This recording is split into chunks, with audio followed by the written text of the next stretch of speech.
أعوذ بالله من الشيطان الرجيم بسم الله الرحمن الرحيم ما أصاب من مصیبة إلا بإذن اللہ۔ قرآن کریم فرقان حمید کی یہ سورۃ التغابن ہے۔ اس سورت کے اندر اللہ تبارک و تعالیٰ نے اعمال جزا اور سزا کا ذکر کیا ہے، پچھلی امتوں کے انجام کا ذکر کیا ہے، اور اس کے ساتھ انسان کو ایک راہ ہدایت کے لیے ایک سبق کا نمونہ پیش کیا ہے کہ انسان دنیا کے اندر مال کے پیچھے، اولاد کے پیچھے نہ جائے۔ یہی مال اور یہی اولاد انسان کے لیے آزمائش ہے۔ ما اصاب من مصیبت الا باذن اللہ، کوئی تکلیف، کوئی مصیبت، کوئی بیماری انسان کے اوپر آتی ہے الا باذن اللہ، وہ اللہ کے حکم سے آتی ہے، اللہ کے اجازت سے آتی ہے۔ اب جس شخص کے اوپر یہ حالات آئیں، دکھ، مصیبت، بیماری، الم، تو وہ کیا کرے؟ صبر کرے، شکوہ نہ کرے، صبر کرے اور یہ سمجھے کہ اللہ کی طرف سے ہے بس۔ وَمَن يُؤْمِن بِاللَّهِ يَهْدِ قَلْبَهُ، اور جو شخص اللہ پر ایمان لے آئے، اللہ تعالیٰ اس کے دل کو ہدایت دیتا ہے، اس کے دل کے اندر ایک ایسا نور آ جاتا ہے جس کی وجہ سے وہ کیا ہے کہ وہ دل کے نور سے دیکھتا ہے۔ وَاللَّهُ بِكُلِّ شَيْءٍ عَلِيمٌ، اللہ کی ذات ہر چیز کو جانتی ہے۔ انسان یہ سوچتا ہے کہ اللہ سے چیزیں مخفی نہیں۔ دنیا کے اندر انسان جو کچھ کرتا ہے، دنیا کا جیسا نظام چل رہا ہے، یہ سب اللہ کی طرف سے ہے۔ وَأَطِیعُوا اللَّهَ وَأَطِیعُوا الرَّسُولَ، آگے اللہ نے فرمایا اللہ اور اللہ کے رسول کی اطاعت کرو۔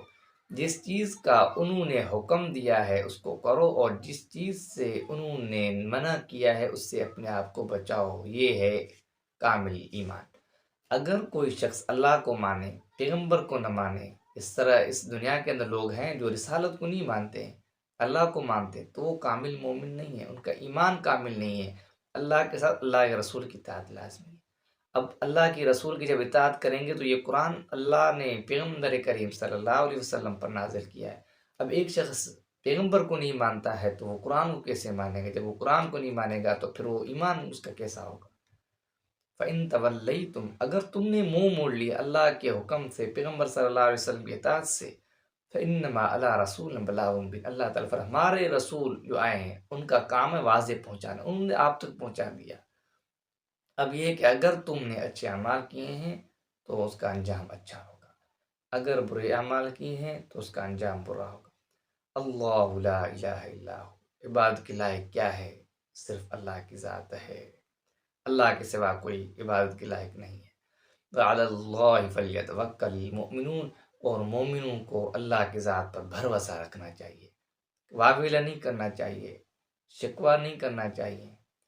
یا ایھا الذین آمنوا، آگے اللہ تعالیٰ ایمان والوں کو ذکر کرتے کہ پیغمبر کریم صلی اللہ علیہ وسلم کے دور کے اندر جب ہجرت فرض تھی، مکہ سے مدینے کی طرف جا رہے تھے، اس وقت بعض صحابہ کرام ایسے تھے کہ وہ ایمان ان کا کامل تھا اور وہ ہجرت کے لیے تیار تھے، مگر ان کی گھر والی نہیں مان رہے تھے، آپ نہ جائیں۔ اس کی وجہ سے انہوں نے اپنا ارادہ جو ہے بدل دیا۔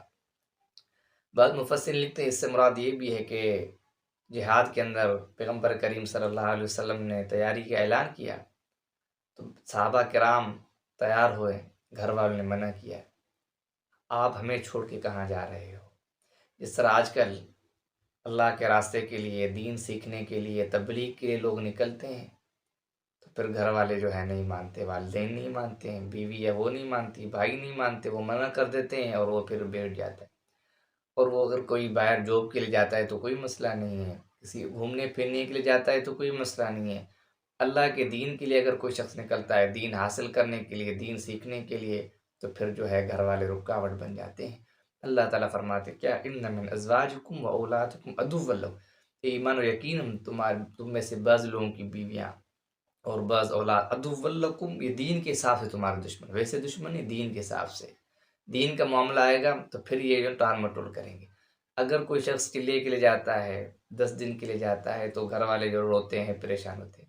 اگر 6 مہینے کے لیے باہر کمائی کے لیے جاتا ہے، دبئی، لندن، امریکہ، سعودیہ، تو پھر جو ہے خوش ہوتے، بھئی کہاں جا رہا ہے؟ کمانے کے لیے، پیسہ لے کر آئے گا، یہ ہماری ذہنیت۔ تو اللہ تعالیٰ فرماتا عدو لکم، دین کے حساب سے تمہارے دشمن ہیں۔ فاحذروہم، تو اپنے آپ کو بچاؤ، متنبہ رہو۔ وَإِن تَعْفُوا، اگر اس کے بعد یہ ہوتا ہے کہ انسان جو ہے گھر والے جب رکاوٹ بن جاتے ہیں پھر ناراض ہو جاتا ہے، پھر یہ ہوتا ہے غصہ کرتا ہے، ان سے انتقام لیتا ہے۔ اللہ تعالیٰ فرماتے نہیں، گھر والوں سے اگر خدا کے احکام یا دین کے حساب سے کوئی غلطی ہو جائے، کوئی لغزش ہو جائے، اور وہ اس اپنی غلطی پر ندامت کا احساس کرے اور ان کو احساس ہو جائے کہ ہم نے واقعی غلط کیا ہے، پھر وہاں پہ انسان جو ہے ان پر غصہ کرے، ناراضگی نہیں، اللہ تعالیٰ فرمائے معاف کر دو، وتصفحوا درگزر کر دو، بھلا دو، وتغفروا بخش دو، فإن اللہ غفور، یقین اللہ کی ذات بخشنے والی مہربان ہے۔ جب اللہ کی ذات بھی، اللہ کی یہ صفت ہے، تو ایک بندہ وہ بھی اللہ کے دین کے معاملے میں اگر گھر والوں کی طرف سے سب کوئی مسئلہ بھی آ بھی جائے تو اس کو دل میں بٹھا کر نفرت نہ کرے، موقع بموقع پہ ان کو یہ تانا نہ دے، بالکل بلا دے، ختم کر دے۔ انما اموالکم و اولادکم فتنہ، یقین اللہ تعالیٰ فرماتے تمہارے مال اور تمہاری اولاد تمہارے لیے آزمائش ہے، کہ انسان مال کے پیچھے لگ جاتا ہے پھر دنیا سے نکل جائے، دنیا کے پیچھے پڑ جاتا ہے، دین اس سے بالکل نکل جاتا ہے، نماز روزہ زکوٰۃ، دین کیا ہے، اللہ کے احکام کیا ہے، حلال حرام کی کوئی تمیز نہیں کرتا۔ یا اولاد ہے، اولاد کی چاہت ہوتی ہے کہ میں یہ کام کروں اور والدین کو مجبور کرتا ہے، پھر والدین اس کی چاہت کے لیے، اس کی خواہشوں کے لیے، اس کے آرڈر کو کی وجہ سے ان کی خوشیوں کے لیے ایسا عملی اقدام کرتا ہے۔ واللہ عندہ اجر عظیم، اللہ تعالیٰ فرما اللہ کے بہت بڑا اجر ہے۔ فاتقوا اللہ ما استطعتم، تم اللہ سے ڈرو جتنا ممکن ہو سکے، کوشش کرو جہاں تک تمہاری کوشش ہو، اللہ سے ڈرو، اللہ کا خوف کرو ہر موقع پہ، ہر موڑ پہ۔ واسمعوا، اللہ کی بات کو سنو، واتیو، اللہ کی بات سننے کے بعد اس کی اطاعت کرو، عملی زندگی کے اندر عمل کرو۔ وانفقوا خیرا لانفسکم، اپنے نفس کی بہتر کے لیے خرچ کرو۔ تمن یوق شح نفسہ فاولئک هم المفلحون، جس کو بچا دیا گیا جی کے لالچ سے تو یہی کامیاب ہے۔ بعض لوگوں کو اللہ تعالیٰ نے نعمتوں سے نوازا ہے پھر بھی اپنی ذات پر، اپنے اہل ویال پر خرچ نہیں کرتے، دیکھنے میں ایسے لگتے ہیں جیسے ان جیسا کوئی غریب فقیر مسکین نہیں ہے، پھر بھی لوگوں سے مانگتے ہیں، اپنے آپ کو فقیر، اپنے آپ کو محتاج ظاہر کرتے ہیں، یہ کیا ہے؟ بخیل ہے۔ تو اللہ تعالیٰ نے فرمایا جہاں پہ جو شخص کے اوپر زکوٰۃ صدقات فرض ہو وہ خرچ کرے، اس کے علاوہ بھی صدقات عطیات ہدیے کے طور پہ خرچ کرے، اور اپنی ذات کے اوپر، اپنے اہل ویال پر بھی خرچ کرے۔ اگر جس شخص کے اندر بخیلی پن آ گئی اور وہ بخیل ہو گیا ہے، مال خرچ نہیں کرتا ہے، تو یہ ناکام ہے۔ ان تقرضوا اللہ قرضا حسنا، اگر اللہ کو تم قرض دو گے، قرض حسنا یضاعف لکم، مراد اللہ تعالیٰ انسان کے قرض کا محتاج نہیں ہے، اللہ کے جو بندے ہیں ان بندوں پر خرچ کرنا، اللہ کے لیے خرچ کرنا کہ میں اللہ کے لیے یہ کر رہا ہوں، تو اللہ تعالیٰ یضاعف لکم، تو اللہ تعالیٰ اس کا ڈبل اجر ان کو دیں گے، ویغفر لکم، اور ان کے صغیرہ گناہ معاف کر دیں گے۔ واللہ شکور حلیم، اللہ کے ساتھ قدردان ہے، بردبار ہے۔ عالم الغیب والشہادہ، غیب کا اور حاضر کو جاننے والا ہے، العزیز الحکیم، زبردست حکمت والا ہے۔